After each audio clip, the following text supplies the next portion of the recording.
Guten Abend, meine Damen und Herren. Junge Arbeiter für Leistungen zur Stärkung der Republik ausgezeichnet. Erich Honecker, den heutigen und künftigen Generationen den Frieden sichern. Chilenische Kupferkumpel im Streik gegen das Pinochet-Regime. DDR-Delegation zum Prager Weltforum der Friedenskräfte verabschiedet. Sportinformationen von den Meisterschaften im Schwimmen und in der Leichtathletik.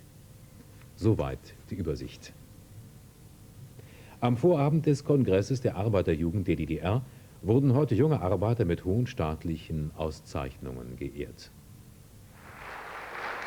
Dem Generalsekretär des Zentralkomitees der SED und Vorsitzenden des Staatsrates Erich Honecker sowie weiteren Mitgliedern der Partei- und Staatsführung galt der herzliche Gruß im Festsaal des Staatsrates.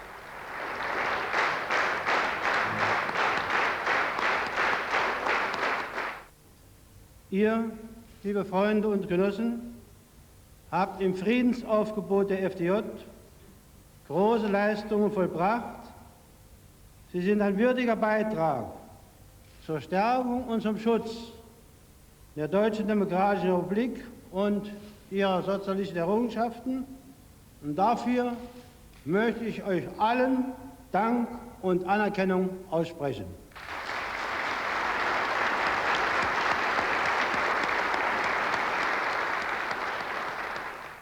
Es ist selbstverständlich nicht möglich, hier jede einzelne Tat zu würdigen, die ihr vollbracht habt. Viele von euch haben sich beim Übergang zur Mehrschichtarbeit an die Spitze gestellt, um die moderne Technik noch effektiver zu nutzen. Die von euch geführten Jugendbrigaden sind Schrittmacher im sozialistischen Wettbewerb und im Leistungsvergleich der Jugendbrigaden unter der Devise jeder, jeden Tag mit guter Bilanz. Liebe Freunde und Genossen, wie ihr wisst, schätzte die Tagung des Zentralkomitees unserer Partei die bisherigen Ergebnisse im Friedensaufgebot der FDJ hoch ein.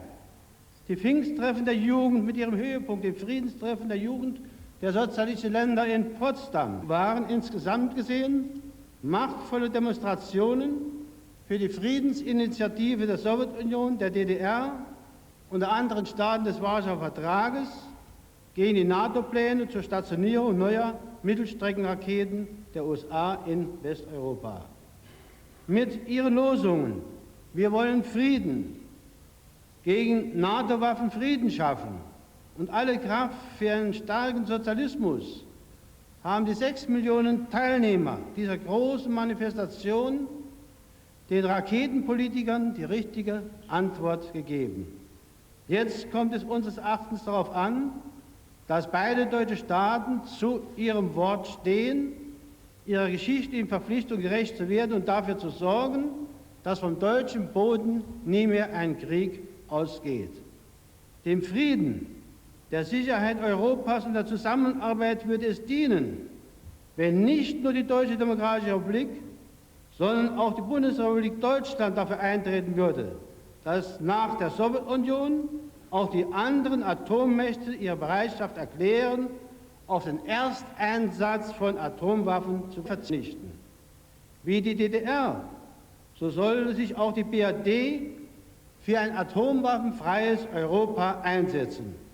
Sie sollte wie die DDR den Abschluss eines Vertrages zwischen dem Warschauer Pakt und der NATO über den gegenseitigen Verzicht auf Anwendung militärischer Gewalt und die Aufrechterhaltung friedlicher Beziehungen unterstützen. Wie die DDR, so sollte auch die BRD dafür eintreten, dass bei den Verhandlungen in Genf eine Vereinbarung erfolgt, sowohl über die Anzahl der Raketen mittlerer Reichweite, die jeder Seite zur Verfügung stehen, als auch über die Anzahl der Sprengköpfe bei Boden- sowie bei See- und luftgestützten Raketen. Wie die DDR, so soll auch die BRD dafür eintreten, dass auf der Genfer Abrüstungskonferenz auch die USA bereit sind, in kürzester Frist einen Vertrag über das vollständige und allgemeine Verbot von Kernwaffenversuchen zu erarbeiten und abzuschließen. All diese Ziele liegen im Lebensinteresse der Völker. Und für uns gibt es wahrlich nichts Wichtigeres, als den Frieden für die heutigen und die kommenden Generationen zuverlässig zu sichern. Das ist der Leitgedanke unserer Politik und wir richten unser Bestreben darauf, ihn mit ganzer Kraft zu verwirklichen. Liebe Freunde und Genossen, auf eurem Kongress werdet ihr die Erfahrung eurer FDJ und Gewerkschaftskollektive im Friedensaufgebot und im sozialistischen Wettbewerb austauschen. Arbeiterjugendkongresse haben ja bei uns eine gute Tradition. Gern erinnere ich mich an den Jungaktivistenkongress im April 1948 in Zeitz. Auf ihm ging es um den Beitrag der Arbeiterjugend zum Aufbau unserer Wirtschaft, um die Versorgung der Menschen mit dem Lebensnotwendigsten. Es ging um eine neue Einstellung zur Arbeit, da die wichtigsten Produktionsmittel damals bereits in Volkseigentum übergegangen waren. Zum ersten Mal in der deutschen Geschichte waren nicht nur die Städte und Dörfer, sondern auch die Betriebe des Volkes eigen. Als beste Vertreter der Arbeiterjugend bestimmten die Jungaktivisten wesentlich das Entwicklungstempo. Heute habt ihr andere, aber keineswegs einfache Aufgaben zu lösen.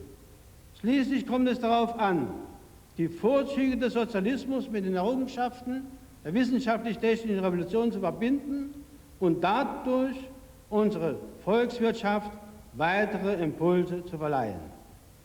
Die vom 10. Parteitag der Sozialistischen Einheitspartei Deutschlands ausgearbeiteten 10 Schwerpunkte der ökonomischen Strategie für die 80er Jahre sind, wie wir alle wissen, die Grundlage für die Erfüllung des großen sozialpolitischen Programms, das unser 10. Parteitag für den Zeitraum von 1981 bis 1985 beschlossen hat. Es spricht für eine gute konjunkturelle Entwicklung unserer Volkswirtschaft. Wenn sich die industrielle Warenproduktion im Bereich der Industrieministerien gegenüber dem gleichen Zeitraum des Vorjahres um 4,5% erhöhte, bei Senkung des spezifischen Verbrauchs von Energie und Material um 8%. Das sind Leistungen, die sich sehen lassen können. Das Erreichte ist jedoch, wie wir alle wissen und auch sehr oft in unserer täglichen Arbeit unterstreichen, noch nicht das Erreichbare. Sehr hoch schätzen wir deshalb die Initiative der Werkstätten unseres Landes ein, das Karl-Marx-Jahr zum Jahr der bisher höchsten Effektivität zu machen. Dabei geht es vor allem um eine überdurchschnittliche Steigerung der Arbeitsproduktivität. Liebe Freunde und Genossen, beim kürzlichen Freundschaftsbesuch unserer Partei- und Staatsdelegation in der Sowjetunion kamen wir überein, die Grundrichtung der langfristigen Zusammenarbeit in Wissenschaft, Technik und Produktion bis zum Jahr 2000 festzulegen. Während wir die Perspektive bis ins nächste Jahrtausend abstecken und damit jedem Jugendlichen eine sichere Entwicklung garantieren, werden die jungen Menschen in den kapitalistischen Ländern von Arbeitslosigkeit, von Angst vor den Auswirkungen der wissenschaftlich-technischen Revolution geplagt. Bei uns dagegen lebt die Jugend in sozialer Sicherheit und steht in der vordersten Reihe, wenn es darum geht, Wissenschaft und Technik im Dienste des Volkes zu meistern, Vollbeschäftigung zu gewährleisten, die Grundlagen für soziale Geborgenheit zu festigen. Liebe Freunde und Genossen, in Anerkennung und Würdigung eurer hervorragenden Leistungen werdet ihr heute als Helden der Arbeit mit dem Vaterländischen Verdienstorden in Gold und dem Orden Banner der Arbeitsstufe 1 ausgezeichnet. Ich gratuliere euch herzlich dazu und wünsche euch künftig viel Erfolge und alles Gute im persönlichen Leben.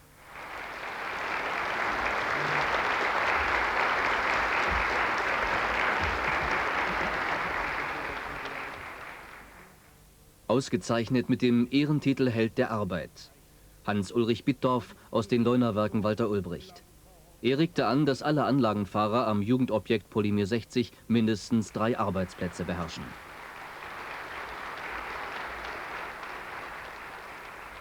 Die Textilfacharbeiterin Ramona Gailus aus der Kammgarnspinnerei Mühlhausen.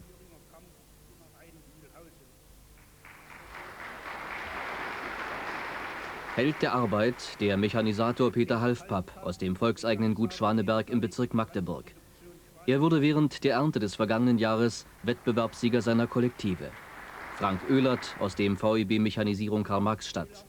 Die Anerkennung erhält er für seine außerordentliche Zielstrebigkeit bei der Einführung eines ersten prozessspezifischen Roboters im Bezirk. Erich Honecker überreicht die Anerkennung dem Jugendbrigadier Gunnar Schrank aus dem Tiefbaukombinat Berlin. Bestleistungen machten ihn über die Jugendgroßbaustelle Berlin-Marzahn hinaus bekannt. Die Schererin Sigrid Upal aus dem Chemiefaserwerk Wilhelm Pieck Rudelstadt-Schwarza, geehrt für ihre Initiative zur Erhöhung der Produktion von Polyamidseide. Mit dem Vaterländischen Verdienstorden in Gold wurden die Leistungen von 14 jungen Arbeitern gewürdigt. 33 konnten den Orden Banner der Arbeit entgegennehmen. Im Namen aller Ausgezeichneten dankte Ramona Gailus für die hohe Ehrung. Ich verstehe meine Produktionsleistung als Beitrag zur erfolgreichen Politik der Partei der Arbeiterklasse. Als Jugendliche spüren wir täglich, wie groß das Vertrauen ist, das Partei und Regierung in uns setzen. Jeder von uns spürt täglich, dass sich gute Arbeit lohnt. Seit 5 Monaten bewohnen mein Mann, meine 5-jährige Tochter und ich eine Neubauwohnung. Gerade weil wir so glücklich und geborgen leben, gilt unser ganzer Hass jenen, die den Frieden durch die geplante Stationierung neuer NATO-Raketen in Westeuropa so gefährlich bedrohen. Lieber Genosse Honecker, in Ihrem Schlusswort auf den Zeitner Jungaktivistenkongress 1948 wiesen Sie darauf hin, dass in den gerade entstandenen volkseigenen Betrieben neue Menschen heranwuchsen. Menschen, die wissen, dass sie Träger des Neuen sind. Dieser Tradition, das versichern wir Ihnen, wollen wir stets treu bleiben. Gemeinsam mit Gunnar Schrank überreichte die Textilfacharbeiterin Erich Honecker einen Rapport über die Taten der Arbeiterjugend für die Verwirklichung der Wirtschaftsstrategie der SED. Seit Beginn des 5-Jahr-Planes bis Ende Mai dieses Jahres wurden 230,9 Millionen Arbeitsstunden durch FDJ-Initiativen eingespart. Einen Gesamtnutzen von 4,7 Milliarden Mark hat die Aktion Materialökonomie erbracht. 32.591 Wohnungen wurden im gleichen Zeitraum in der FDJ-Aktion umgebaut und ausgebaut fertiggestellt. Im zentralen Jugendobjekt Erdgastrasse in der UdSSR konnten bisher 83,5 Kilometer Rohrleitungen komplett verlegt werden. Während des anschließenden Empfangs im Bankettsaal. Erich Honecker wendet sich noch einmal an die Ausgezeichneten.